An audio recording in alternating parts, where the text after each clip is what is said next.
اس پہ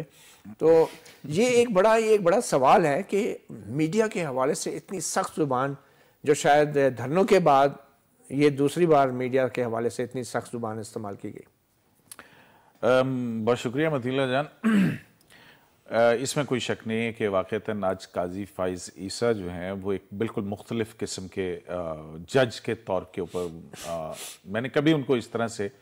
عموماً ان کے آتے ہیں خاصے تیز ریمارکس بھی آتے ہیں کچھ مخصوص سے، لیکن اس طرح سے ان کو بولتے ہوئے میں نے نہیں دیکھا اور واقعتاً سمجھ نہیں آ رہا تھا یہ وہ پریشان تھے، وہ جذباتی تھے، وہ بے بس تھے، وہ کس چیز کا اظہار تھا یا اندر کی جو جیسا کہ آپ نے کہا کہ گھٹن ہے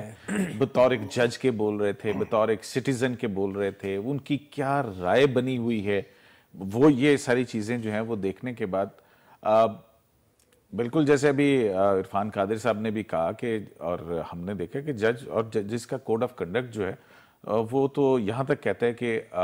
جب جج صاحب کمرہ عدالت میں آئے تو کرسی بھی اس آہستگی سے سرکا کر بیٹھیں کہ دوسرے کے کوئی ایسا تاثر نہ جائے. ہم نے دیکھا کہ قاضی فائز عیسیٰ صاحب نے دونوں ہاتھوں میں اپنا سر بھی پکڑا، کئی دفعہ ایسے کر کے بیٹھ گئے، ماتھا بھی انہوں نے کئی دفعہ ایسے ماتھا بھی پیٹا انہوں نے. ایک تو وجہ انہوں نے خود ہی بتا دی کہ میں نے جو آرڈر دیا تھا اس کے اندر جو کچھ چیزیں جو اسلامی احادیث قرآنی حوالے تھے وہ میڈیا نے رپورٹ نہیں کیے.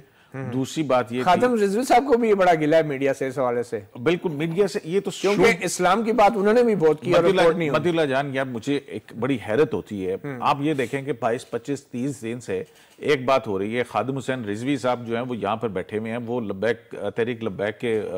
جو بھی ہیں سربراہ ہیں یا وٹ ایور جو بھی ہیں، ہائی کورٹ کے اندر پروسیڈنگز ہوتی ہے، ریمارکس ہوتے ہیں، حکومت کے خلاف بات آتی ہے، فوج کے خلاف بات آ رہی ہے، ایجنسیز کے خلاف بات آ رہی ہے، یہ سب بھی رسپانسبل ہوں گے، لیکن ان دھرنے والوں کو نہ ہائی کورٹ پوچھ رہی ہے نہ سپریم کورٹ آف پاکستان کے اندر. مجھے یہ سمجھ نہیں آ رہی کہ وہاں پہ کہا جاتا ہے کہ یہ انہوں نے ججز کے حوالے سے جو زبان استعمال کی ہم اس پہ ریسٹرینٹ شو کرتے ہیں، وہاں پہ تحمل اور برداشت ہوتی ہے. یہاں پہ میڈیا جو کہ یہ تو شوٹ دا میسنجر والی بات ہے نا کہ مطلب جو پیغام لے کے آیا اس کو آپ جو ہے وہ مار دیں. بے شک بالکل یہ قانون سب پہ لاگو ہے، میڈیا پہ بھی قانون لاگو ہے، بالکل جیسا سرکاری ملازموں پہ لاگو ہے. دیکھیں بات تو یہ ٹیکنیکلی ان کی ٹھیک ہے کہ پیمرا آرڈیننس جو ہے،